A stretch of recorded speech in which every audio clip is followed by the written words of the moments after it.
ओंकारोबिंदुसंयुक्तं नित्यं ध्यायन्ति योगिनां कामदं मोक्षदं तुभ्यं ओंकाराय नमो नमः। गुरुब्रह्मा गुरुर्विष्णु गुरुदेव महेश्वर गुरु साक्षात् परं ब्रह्म तस्मै श्री गुरवे नमः।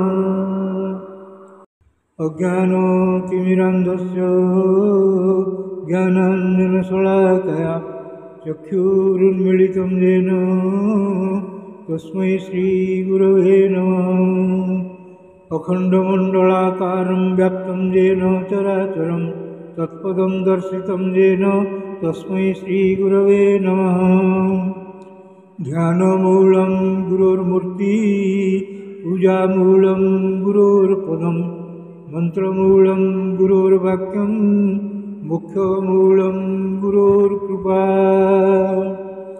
मन्नाथ श्री जगन्नाथ मद्गुरु श्री जगद्गुरु मदात्मा सर्वभूतात्मा तस्मै श्री गुरवे नमः। जंगारु ब्रह्ममूर्ति प्रणवतनुधरं सर्ववेदान्तसारं भक्तानां कल्पवृक्ष भवजलतरणी सर्वतत्त्वानुतत्त्वं योगिनां हंसतत्त्वं हरिहरनमितं श्रीपति वैष्णवानां शैवानां भैरवश्च पशुपतिः परमशक्तितत्त्वं च शाक्तं बौद्धानां बुद्धसाक्षात् ऋषभजतिवर जैनसिद्धान्तसारं तं देव पातु नित्यं कलिकलुषहरं नीलशैलाधिनाथम्। अथ श्रीमद्भागवत महापुराणं सप्तमस्कन्ध अथ 11 अध्यायः। मानवधर्म वर्णधर्म और स्त्रीधर्म निरूपण। नारायणं नमस्कृत्यं नरं चैव नरोत्तमं देवीं सरस्वतीं व्यासं ततो जयमुदीरयेत्। मूकं करोति वाचालं पङ्गुं लङ्घयते गिरिं यत्कृपातमहं वन्दे परमानन्दमाधवम्। निगमकल्पतरोर्गलितं फलं सुखमुखादमृतं द्रवसंयुतं पिबतं भागवतं रसमालयं मुहुरहो रसिका भुवि भावुका। श्रीशुक उवाच श्रुत्वे तं साधु सभासभाजितं महत्त्वम् अग्रण्यं मुरुक्रमात्मनः। युधिष्ठिरो दैत्यपतिर्मुदाजितः पप्रच्छ भूयस्तनयं स्वयंभुवः। युधिष्ठिर उवाच भगवान् श्रोतुमिच्छामि नृणां धर्मं सनातनं वर्णाश्रमाचारयुतं यत्पुमान् विन्दते परम्। भवान् प्रजापतेः साक्षात् आत्मजः परमेष्ठिनः सुतानां सम्मतो ब्रह्मन् तपोयोगसमाधिभिः। नारायण पराभिप्रा धर्मं गुह्यं परं विदुः करुणा साधव सन्त तद्विधान तथा परे। नारद उवाच नत्वा भगवते जाय लोकानां धर्महेतवे वक्ष्ये सनातनं धर्मं नारायणमुखाश्रुतम्। जो अवतीर्यात् पुंसेन दाक्षायण्यां तु धर्मतः लोकानां स्वस्तये धास्ते तपोवदरिकाश्रमे। धर्ममूलं हि भगवान् सर्ववेदमयो हरिः स्नुतं च तद्विदां राजन् येन चात्मा प्रसीदति। सत्यं दया तपः शौचं तितिक्षेख्या समोदमः अहिंसा ब्रह्मचर्यं च त्यागः स्वाध्याय आर्जवम्। संतोष समदृक्सेवा ग्राम्यो परमः शनैः नृणां विपर्ययेख्या मौनमात्मविमर्शनम्। अन्नाद्याते संविभागो भूतेभ्यश्च यथार्हतः चेष्यात्मदेवता बुद्धि सुतरां सुपाण्डव। श्रवणं कीर्तनं चास्यं स्मरणं महतां गते सेवेद्यावनतिर्जास्रं सख्यम् आत्मसमर्पणम्। नृणाम् अयं परो धर्मः सर्वेषां समुदाहृतः त्रिंशलक्षणवान् राजन् सर्वात्मा येन तुष्यति।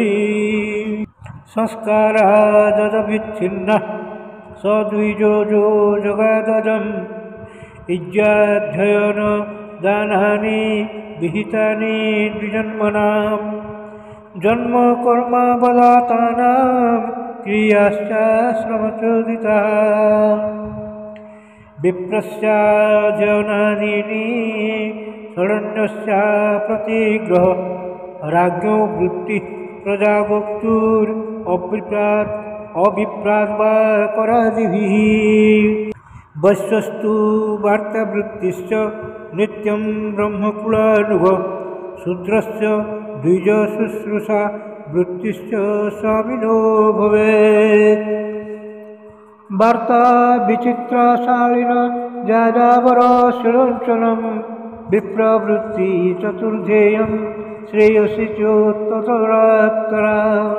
जघन्योन्नोत्तमां वृत्तिं अनापदि भजेन्नरः ऋते राजन्यमापत्सु सर्वेषामपि सर्वशः।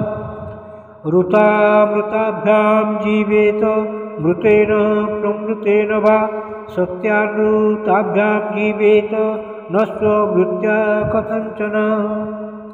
ऋतमन्त्रशीलं प्रोक्तम् अमृतं जतजातितं मृतं तु नित्यदाच्या स्यात् प्रमृतं कर्षणं स्मृतम्।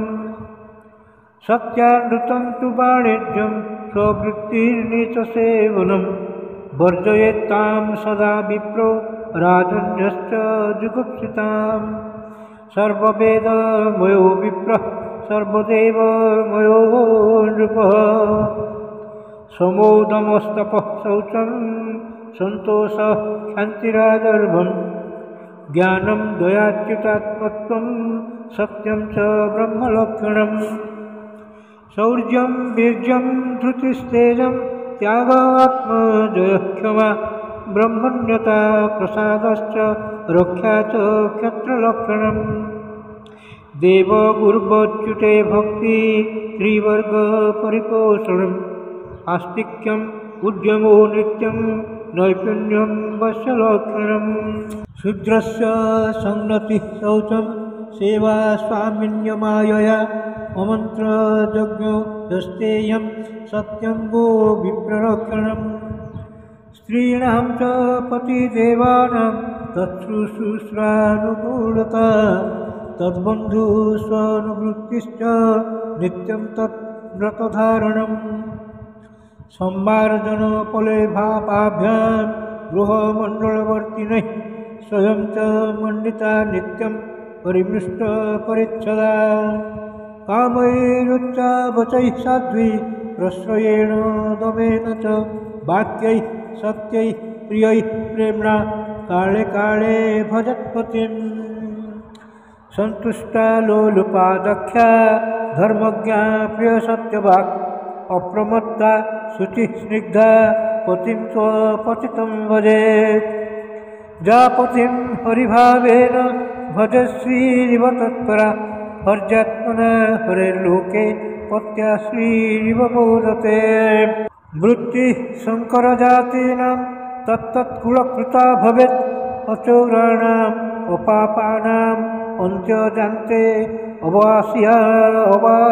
अवसायिनां प्रायः स्वभावविहितो नृणां धर्मो युगे युगे वेददृग्भिः श्रुतो राजन् प्रत्यचेह च शर्मकृत् वृत्त्या स्वभावकृत्या वर्तमानः स्वकर्मकृत् हित्वा स्वभावजं कर्म शनैर्निर्गुणतामयता तप्यमानं मुहुक्षेत्रं स निर्विज्यतायुतामिता न कल्पते पुनः सूत्यै उक्तं बीजं च नश्यति एवं कामाशयं चित्तं कामानामतिसेवया विरज्येत यथा राजान् नग्नेवत् कामबिन्दुभिः यस्य जलक्षणं प्रोक्तं पुंसो वर्णाभिव्यञ्जकं यदन्यत्रापि दृश्येत तत्त्वनैव